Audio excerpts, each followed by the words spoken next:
할렐루야. 오늘 골로새서 2장 8절에서 15절까지 말씀을 함께 봤습니다. 오늘 말씀의 제목을 그리스도로 받는 복이라고 정했습니다.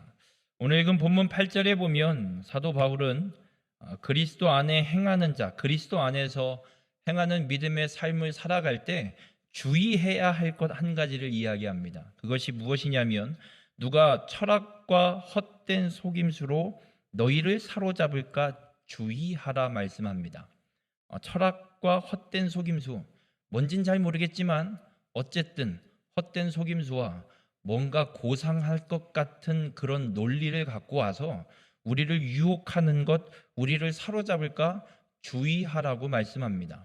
이 철학과 헛된 속임수가 무엇이길래 주의해야 하냐면 사람의 전통과 세상의 초등학문을 따르는 것이기 때문에 그리스도를 따르는 것이 아니라 사람의 전통과 세상의 초등학문, 그러니까 그리스도와 전혀 상관없는 것을 따르는 것이기 때문에 철학과 헛된 속임수에 대해서 주의하라라고 사도 바울은 이야기합니다. 그러면서 어떤 말씀을 시작을 하냐면 그리스도를 따른다는 것, 그리스도를 통해서 받는 복이 무엇인지를, 그리고 그리스도가 어떤 분인지에 대해서 명확하게 바울은 설명합니다. 이것이 그리스도고 그리스도를 통해서 우리에게 주시는 복이니 이것 외의 모든 것들은 다 헛된 속임수요, 철학이고 사람의 전통을 따르는 것이고 세상의 초등학문을 따르는 것이기에 주의하라 우리에게 말씀하고 있습니다. 우리 모든 성도님들, 이단을 이기는 방법은 이단을 연구하는 것이 아니라 복음을 똑바로 알면 됩니다. 복음만 알면 이단에 빠질 일이 없습니다. 오늘 사도 바울은 우리에게 그 바른 복음이 무엇인지를 분명하게 선포해 주고 있습니다. 오늘 이 바른 복음을 통해서 그리스도 안에서 행함으로 그리스도를 통해 우리에게 주시는 하나님의 복을 온전히 누리는 우리 모든 성도님들이 되시길 주님의 이름으로 축원합니다. 오늘 본문 9절에서 바울은 이렇게 이야기합니다. 그 안에는 신성의 모든 충만이 육체로 거하시고 기록합니다. 그리스도 안에 신성의 모든 충만이 육체로 거하고 있다 이야기합니다. 말이 좀 어렵습니다. 번역이 좀 어렵게 돼 있는 것 같습니다. 정리하면 그냥 이렇게 말씀드릴 수 있습니다. 그리스도, 예수라는 사람, 이 땅에 마리아에게 성령으로 잉태되어 요셉과 마리아의 아들로 태어난 예수라는 그 사람은 신성이 충만히 채워져 있는, 신성이 충만히 채워져 있는 육체이다라고 말하고 있습니다. 신성은 무엇을 의미하냐면 하나님의 본질을 가리키는 말입니다. 우리와 똑같은 인간으로 육신을 입고 이 땅에 오셔서 십자가에 달려 죽으신 예수 그리스도, 그 그리스도가 우리와 똑같은 사람인데 완전하신 하나님이다 이렇게 이야기하고 있습니다. 여러분, 예수 그리스도만이 우리와 똑같은 인간의 육신을 입고 이 땅에 오신 하나님 되심을 믿으시길 바랍니다. 의심할 것도 없고 과학적 논리를 따질 것도 없습니다. 과학으로는 이 천지를 창조하신 하나님을 증명할 수 없습니다. 무슨 짓을 해도 과학은 하나님을 증명해낼 수 없습니다. 과학도 피조물의 하나이기 때문에 그렇습니다.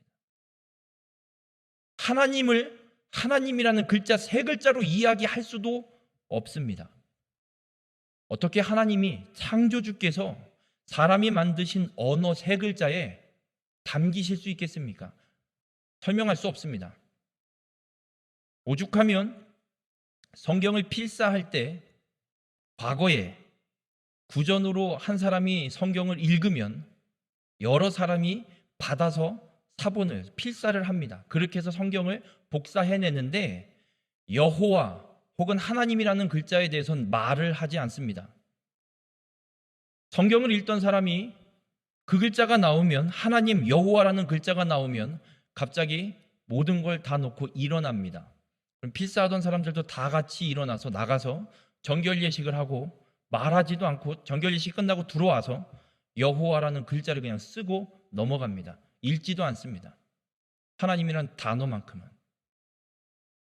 그만큼 하나님이라는 분을 우리가 어떤 논리로도 인간이 갖고 있는 지식으로 완전하게 증명하거나 설명하거나 확인할 수 있는 무엇인가를 명확하게 뚜렷하게 증거할 수 없습니다.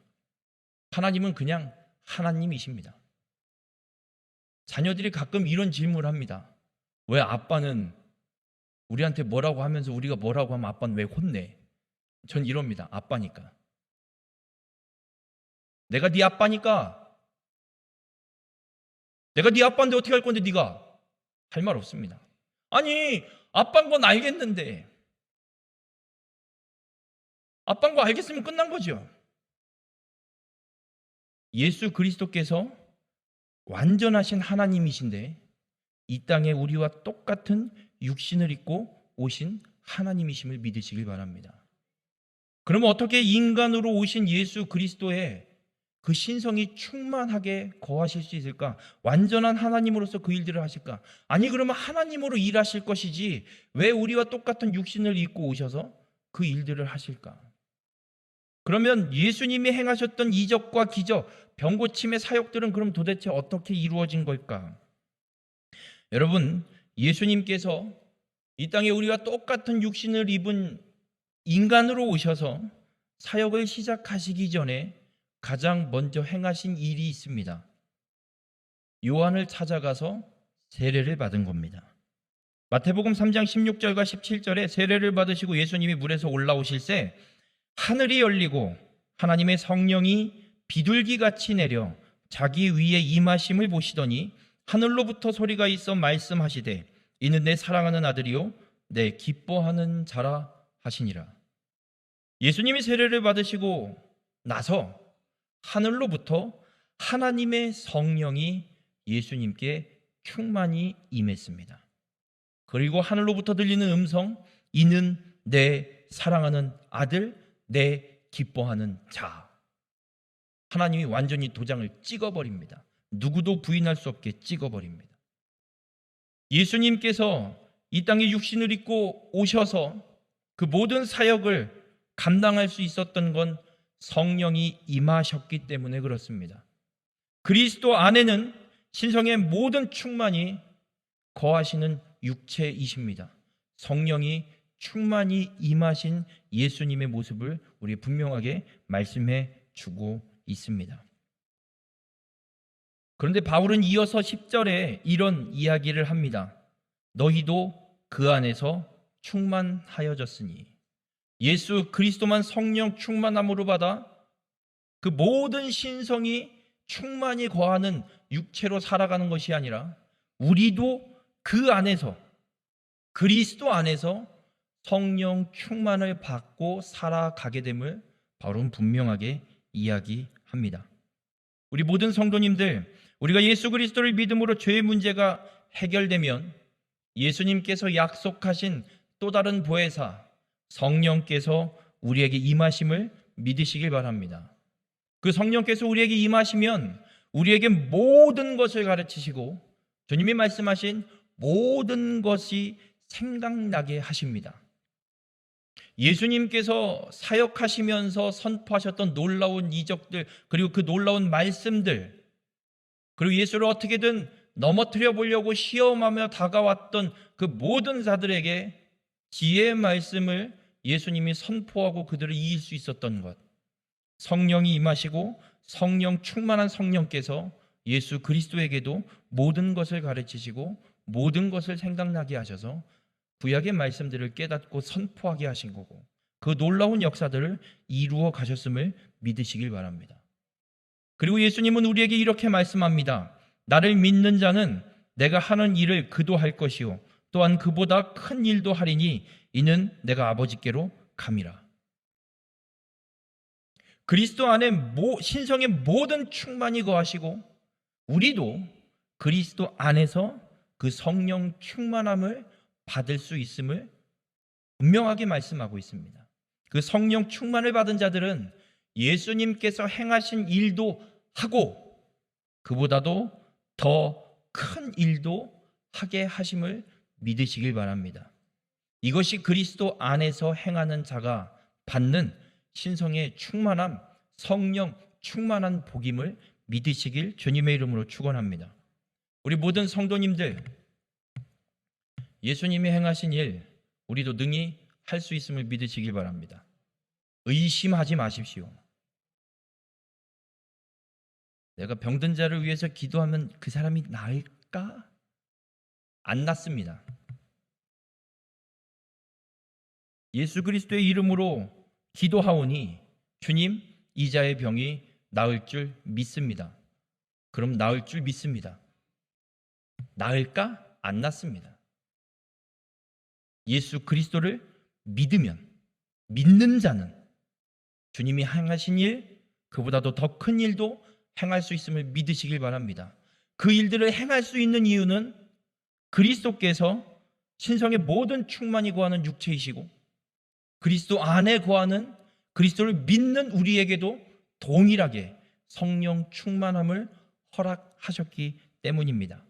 우리 모든 성도님들의 삶이 내주하시는 성령의 역사하심으로 주님과 함께 동행하며 주님이 행하신 놀라운 일들을 온전히 이루어가는 복을 누리는 그런 축복의 삶이 되시길 주님의 이름으로 축원합니다. 그리고 나서 바울은 10절에 이런 이야기를 또 이어갑니다. 그는 모든 통치자와 권세의 머리시라라고 이야기를 합니다. 모든 통치자 그리고 모든 권세의 머리 되시는 예수 그리스도. 바울은 골로새서 1장 16절에서 이런 이야기를 합니다.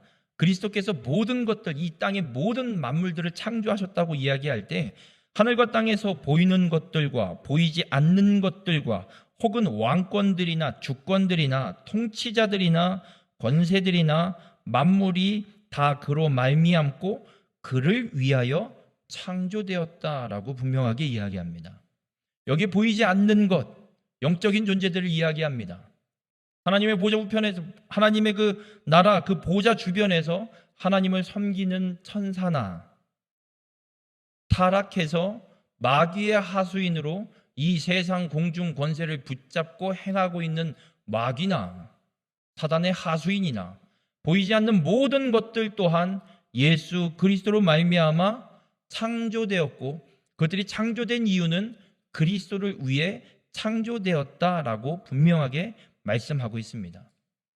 여러분, 선하든 악하든 간에 천사들은 그리스도께서 창조하셨고 그리스도를 위해 존재하는 자들임을 잊지 마시길 바랍니다. 그 모든 것들을 다스리는 머리는 예수 그리스도이심을 오늘 본문 10절에 분명하게 말씀하고 있습니다. 왜 이 말씀을 바울이 거론하냐면 이 시대에 천사 숭배라는 이단이 있었습니다. 어떤 이단이냐면 우리 같은 죄인인 인간이 어떻게 하나님 앞에 직접 나갈 수 있느냐, 그건 교만 중에 교만이다. 그러니 천사를 통해서 우리가 천사를 잘 섬기면 그 천사가 하나님한테 우리의 이야기를 잘 전해줄 거야. 여러분, 잘못된 논리입니다. 그리스도는 교회의 머리이시고 우리는 그리스도를 머리로 하는 교회의 몸된 지체입니다. 그러면 머리와 몸은 따로 분리된 존재인가요? 하나의 존재인가요? 하나의 존재입니다. 여러분의 몸을 생각해 보십시오. 여러분의 머리와 여러분의 몸이 따로 놉니까? 따로 논다면 심각한 상황입니다. 빨리 병원으로 가보셔야 될 겁니다. 우리의 머리와 우리의 몸은 따로 놀지 않습니다. 하나의 존재입니다. 만약 몸과 머리가 분리되었다면 사망한 것이겠지요. 교회 머리 되시는 그리스도, 그의 몸된 지체인 성도, 분리될 수 없는 하나의 존재입니다. 천사는 그리스도를 위해 창조된 존재입니다. 그리스도의 몸된 지체 또한 당연히 천사가 섬겨야 될 존재입니다. 히브리서 1장에 천사에 대한 이야기를 히브리서 기자도 동일하게 합니다. 그 이야기 중에 히브리서 1장 14절에 이렇게 선언합니다. 모든 천사들은 섬기는 영으로서 구원받을 상속자들을 위하여 섬기라고 보내심이 아니냐. 구원받을 상속자들은 예수 그리스도를 믿어 그리스도 안에 행하는 자. 천사는 성도를 섬기는 존재지 성도가 천사를 섬기는 게 아님을 잊지 마시길 바랍니다. 서열을 잘 확인하십시오. 천사는 우리보다 서열 아래입니다. 천사 부리실 수 있습니다. 못 부리실 것 같으십니까? 다니엘이 기도하니까 가브리엘 천사가 날라옵니다. 환상에 대해서 깨닫고 이야기해 주기 위해서. 여러분도 천사를 부리는 존재입니다. 여러분, 이것이 그리스도 안에서 행하는 자에게 주어진 복입니다. 그리스도의 머리 대신 예수 그리스도께서, 교회의 머리이신 그리스도께서 창조하시고 섬기는 영으로 만든 천사, 그 천사를 우리는 부리는 존재입니다. 이 복을 누리시고 하나님의 놀라우신 역사를 이루어가는 일에 온전히 그 사명 감당하는 우리 모든 성도님들이 되시길 주님의 이름으로 축원합니다. 그리고 11절에선 바울이 또 이런 이야기를 합니다. 또 그 안에서 너희가 손으로 하지 아니한 할례를 받았으니 곧 육의 몸을 벗는 것이요 그리스도의 할례니라. 그리스도를 믿음으로 육의 몸을 벗는, 손으로 하지 않은 그리스도의 할례를 받게 된다라고 이야기합니다. 여러분, 이 손으로 하지 않은 할례를 12절에 바울은 세례로 이야기를 합니다. 너희가 세례로 그리스도와 함께 장사되고 또 죽은 자들 가운데서 그를 일으키신 하나님의 역사를 믿음으로 말미암아 그 안에서 함께 일으키심을 받았느니라. 세례를 받을 때 일어나는 과정 혹은 일어나는 역사에 대해서 바울은 이야기합니다. 로마서 6장에서도 똑같이 세례에 대한 이야기를 바울이 합니다. 그가 죽으심은 죄에 대하여 단번에 죽으심이요 그가 살아계심은 하나님께 대하여 살아계심이니 이와 같이 너희도 너희 자신을 죄에 대하여 죽은 자요 그리스도 예수 안에서 하나님께 대하여 살아있는 자로 여길지어다. 세례를 받을 때 우리가 지금은 세례를 약식으로 그냥 물을 손으로 떠서 머리 위에 얹어서 세례를 하지만 예수님 당시에는 침례, 그냥 물에 담궈버렸습니다, 몸을. 그래서 몸이 머리까지 물속으로 들어가면서 예수 그리스도의 그 십자가의 죽으심과 동일하게 나도 이제 죄에 대해서 죽은 자가 되는 것. 예수 그리스도를 믿음으로 침례 과정의 물속에 머리끝까지 싹 다 들어감으로 나는 이제 죄에 대해서 그리스도와 함께 십자가에 죽은 것처럼 나도 죄에 대해서 죽은 자가 되는 겁니다.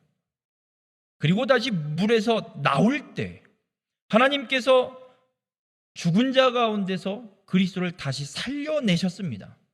그것처럼 우리도 물속에 들어가서 죄에 대하여 죽은 자로 물속에 들어갔다가 다시 나오면서 그리스도처럼 이제는 하나님께 대해 살아있는 자로, 산 자로 다시 물 밖으로 나오는 것, 이것이 세례임을 우리에게 분명하게 이야기하고 있습니다.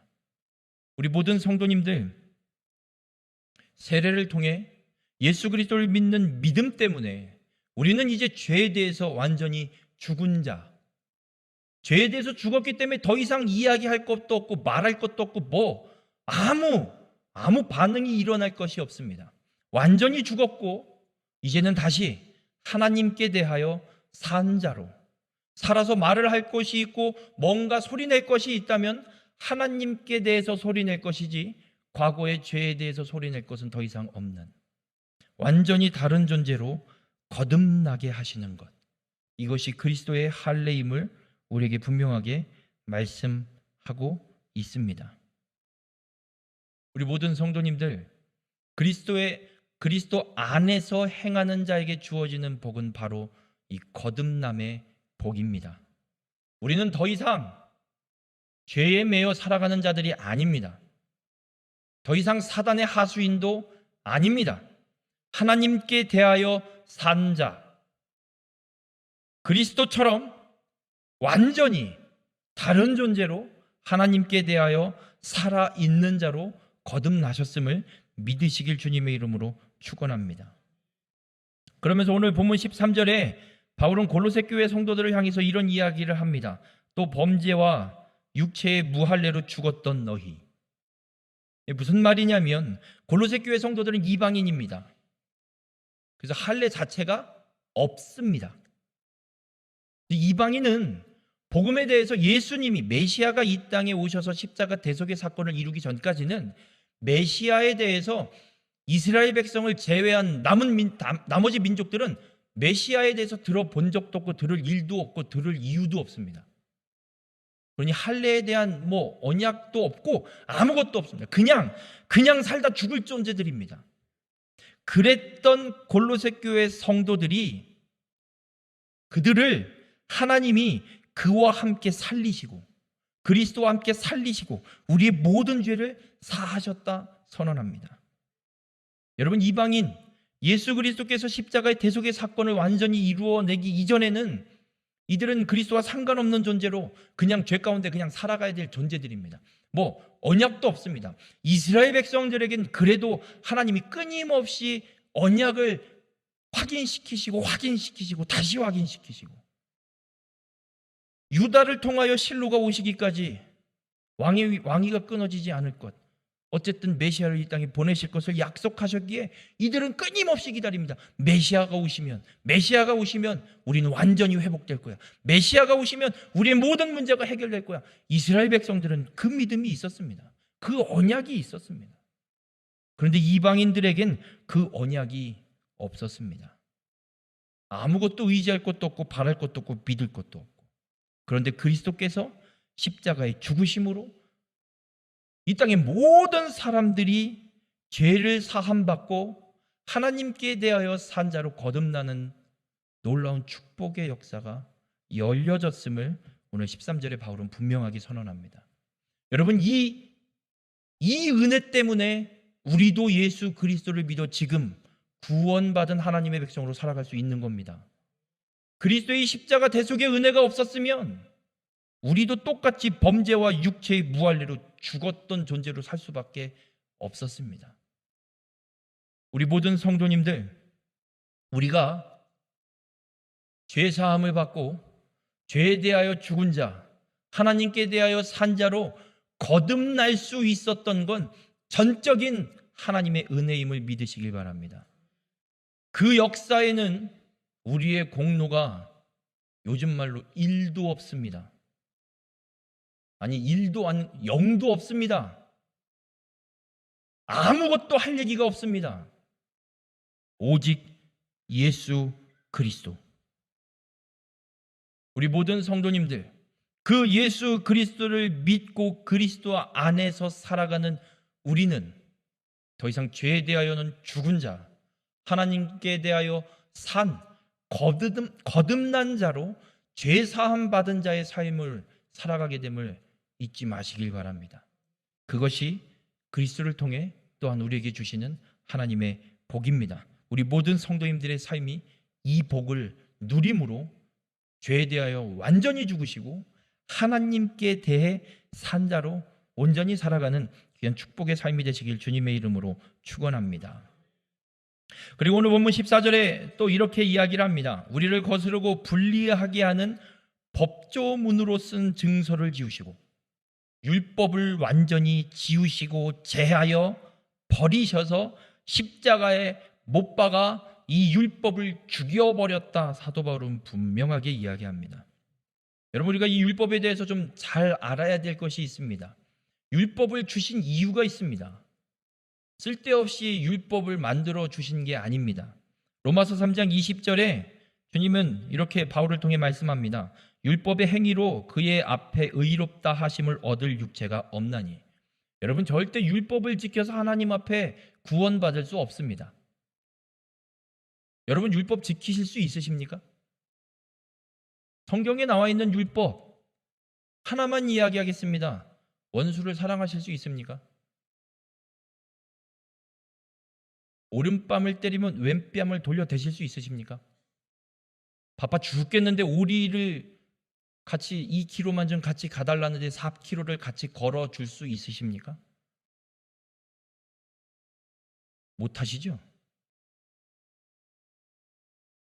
율법으로는 절대 구원받을 수 없고 하나님 앞에 의롭다함을 받을 수 없습니다. 근데 율법을 왜 주셨느냐? 율법으로는 죄를 깨달음이니라. 죄가 무엇인지 깨닫게 하기 위해 율법을 주신 겁니다. 여러분, 하나님께서 천지를 창조하시고 율법을 주시지 않았습니다. 먼저 주신 건 복음입니다. 창세기 3장에 인간이 죄를 지었을 때 뱀을 저주하시면서 하나님이 이런 약속을 합니다. 여자의 후손을 보내셔서 뱀의 머리를 상하게 하리라. 메시아를 보내셔서 사단의 권세를 멸하시겠다 분명히 약속하셨습니다. 복음을 먼저 주셨습니다. 창세기 12장에 하나님이 아브라함에게 약속합니다. 큰 민족을 이루고 땅을 주고 너로 말미암아 땅의 모든 족속이 복을 얻으리라. 아브라함의 후손으로 메시아를 이 땅에 보내셔서 땅의 모든 사람들이 그 그리스도 메시아를 믿기만 하면 구원받는 복을 얻도록 하시겠다는 약속. 창세기 49장에서는 유다 지파를 향해서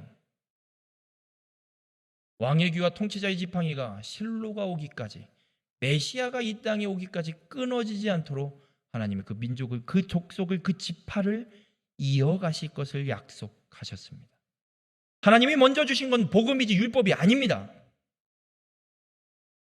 아브라함과 언약하시고 난 뒤 한참 뒤에 500년이나 지나서 시내산에 모여있는 이스라엘 백성들을 향해 십계명을 주시고 모세를 산으로 불러 세세한 율법들을 주십니다.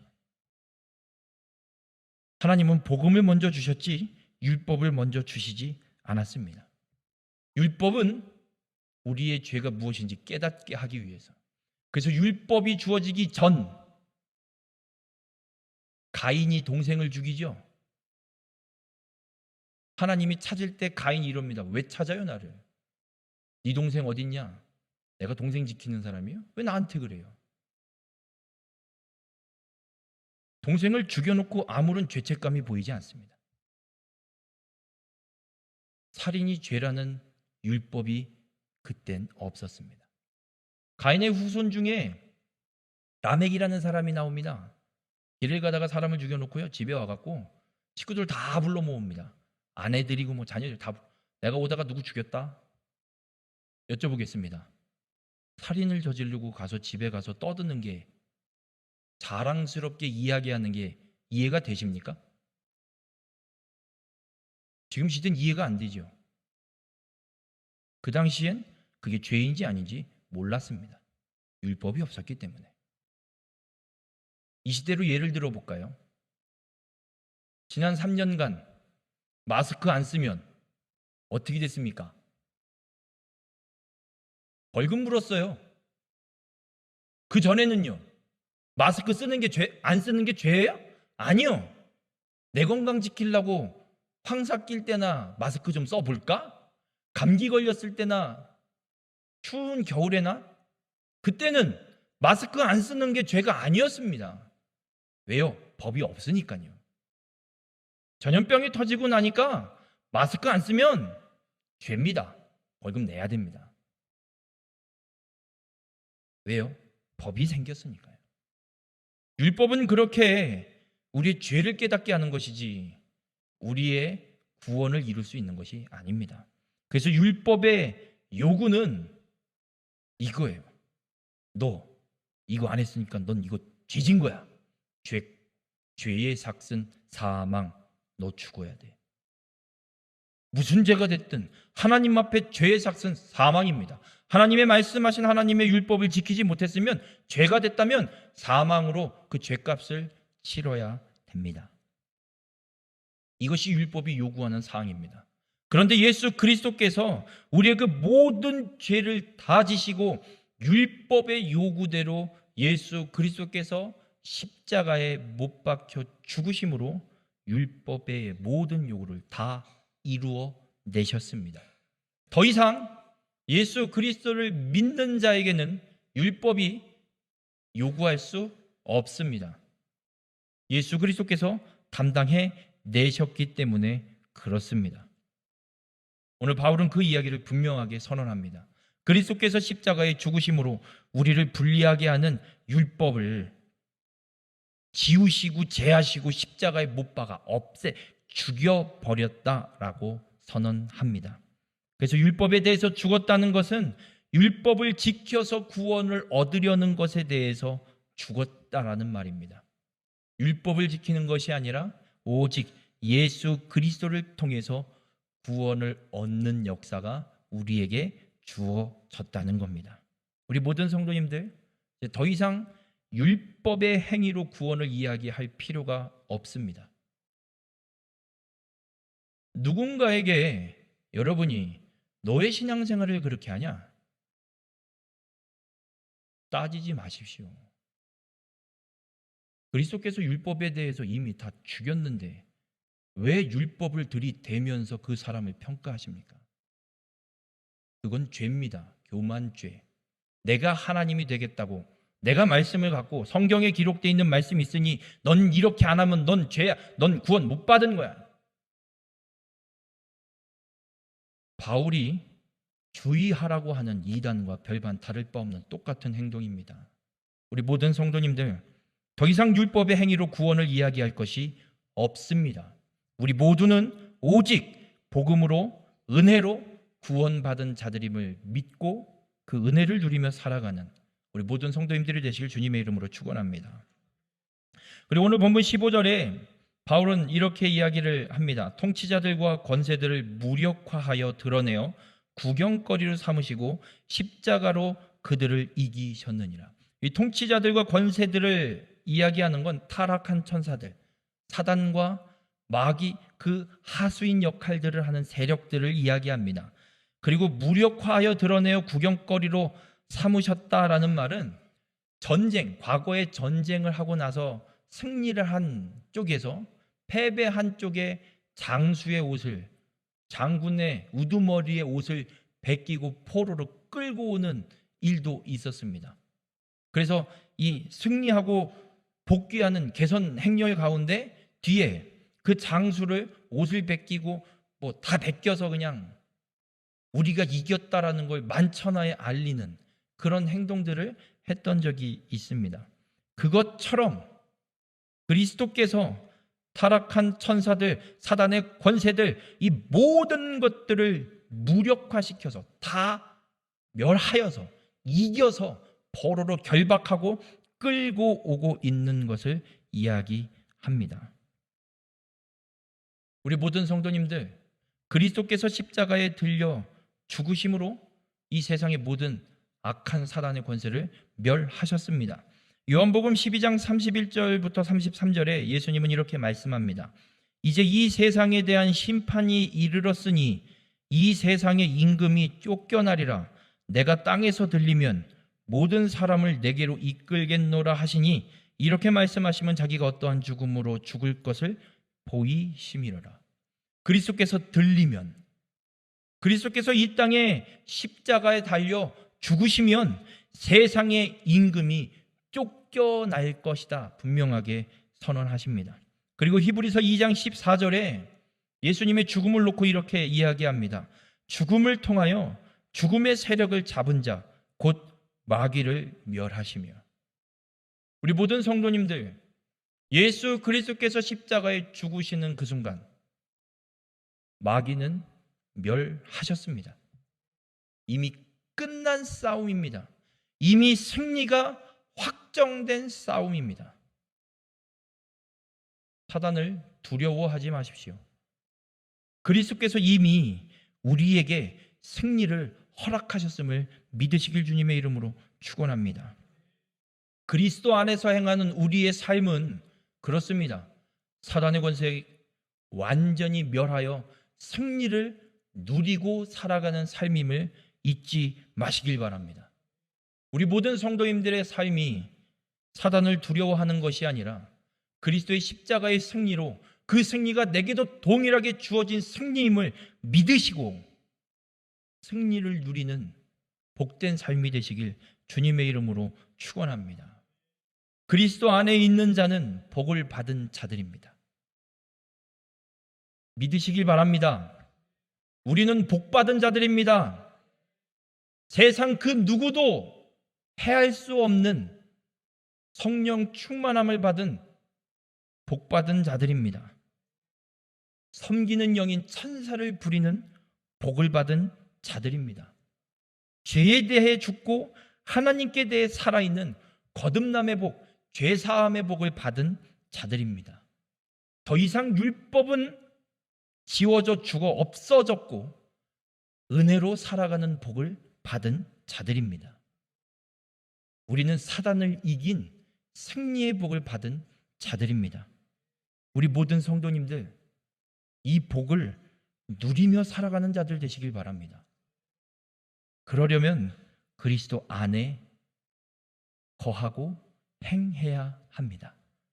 우리 모든 성도님들의 삶이 그리스도 안에 행함으로 하나님의 거룩한 역사를 온전히 이루어가는 믿음의 삶이 되시길 바랍니다. 그리스도 안에 거하는 삶을 살려면, 그리스도 안에 행하는 자가 되려면 믿음이 있어야 됩니다. 단순히 그리스도를 믿는 믿음만 갖고는 안 됩니다. 그리스도 안에 행하는 자, 그리스도 안에 거하는 자에게 주시는 하나님의 이 복이 내게도 주어졌고 오늘도 성령께서 내주하시며 주님이 나와 동행하셔서 함께 하시고 내 삶을 책임지시고 인도하신다는 믿음, 지금 내 안에 하나님이 역사하신다는 그 믿음이 있어야 됩니다. 누가복음 18장 8절에 과부와 불의한 재판장의 비유를 이야기하시면서 예수님이 이런 말씀을 하십니다. 내가 너희에게 이르노니 속히 그 원한을 풀어주시리라. 그러나 인자가 올 때에 세상에서 믿음을 보겠느냐. 이 과부가 불의한 재판장에게 끊임없이 가서 내가 귀찮게 얘기하면 귀찮아서라도 해결해 주지 않겠냐? 그 믿음을 갖고 가서 끊임없이 이야기하는 그 믿음을 보시겠다는 얘기입니다. 12의 혈류병 앓은 여인이 내가 예수님의 옷자락에 손만 대면 나을 텐데, 그 믿음, 그리스도를 믿는, 예수 그리스도를 믿어 구원받은 내 삶에 그리스도께서 함께 하시고 역사하신다는, 내게 지금 있는 문제 주님이 역사하시면 해결해 주신다는 믿음, 오늘 내 삶의 모든 필요를 하나님이 책임져 주시고 채워주시고 함께 하심으로 역사하신다는 그 믿음, 주님은 그 믿음을 인자가 오실 때 보신다 말씀합니다. 우리 모든 성도님들이 그 믿음을 가지시고 그리스도 안에 행하여 그리스도로 우리에게 주신 이 복을 온전히 누리며 살아가는 귀한 축복의 삶이 되시길 주님의 이름으로 축원합니다. 기도하시겠습니다. 사랑의 주님, 오늘 주님의 말씀을 통해 깨닫게 하시니 감사를 드립니다. 그리스도를 믿어 구원받은, 그래서 그리스도 안에 행하며 살아가는 자에게 주시는 놀라운 축복을 깨닫게 하시니 감사를 드립니다. 하나님, 이 복을 아는 것이 아니라 오늘 내주하시는 성령께서 역사하시며 주님이 나와 동행하심으로 내가 이 복을 온전히 누리는, 주님이 역사하시는 믿음의 삶을 살아가고 있음을 온전히 믿는 자 되게 인도하여 주시옵소서. 그저 그리스도만 믿는 것이 아니라 오늘 내 삶의 역사하심을 믿고 그리스도 안에 거하여 주님이 주시는 이 놀라운 복을 온전히 누리며 살아가는 귀한 축복의 삶이 될 수 있도록 우리 가운데 함께하여 주시옵소서. 이 모든 말씀 예수님의 이름으로 기도드렸습니다. 아멘.